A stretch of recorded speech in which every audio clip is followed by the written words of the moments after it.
Welcome to our last, but nonetheless important lecture, How to Train Your Chatbot. In this lecture, I will tell you what you need to do after launching your chatbot to not fall into common traps. In this final stage, you'll learn a set of certain steps that would be beneficial to complete during the first lifecycle stage of a chatbot. So, let's get started. Chatbot Analysis. The first and foremost priority is analyzing your chatbot's interactions with users. This means you need to find the areas your chatbot is having trouble with and fix them. Perhaps the bot wasn't sure how to respond to a situation, or it was simply not interesting to communicate with for users.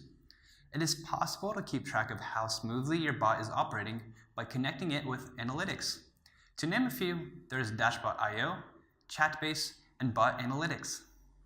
Please note the following: not all chatbot builders support integration with analytics, but sometimes they may already have one, and the main task of this part is to improve the structure of the flow based on statistics and user feedback.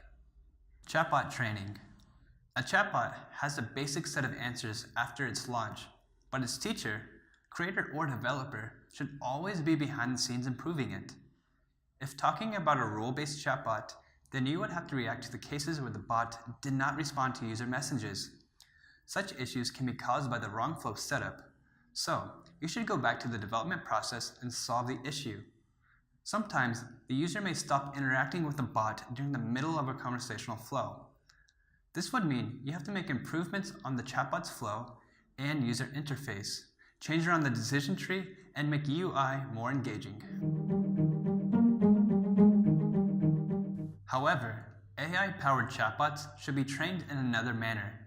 Since they are powered by natural language processing, such bots need to be checked and monitored. You should select the phrases that the bot could not understand and teach it to respond to them correctly. Keep cycling through this process until it understands how to answer to all of the questions that it should be capable of answering. Improving these kinds of bots is a bit more complicated and requires time. Be sure to analyze users' data, because the more questions the bot will be able to answer, the more the users will be satisfied. Chatbot Support.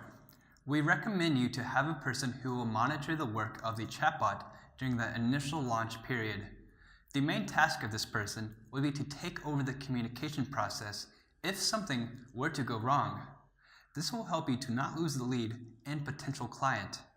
Also, be sure to add a live chat option. That way, you just always have the option to talk to an actual person if needed. In conclusion, keep conducting the analysis of your chatbot based on its communication with customers. Prepare new user stories and use cases for improving the functionality and user interface of your bot.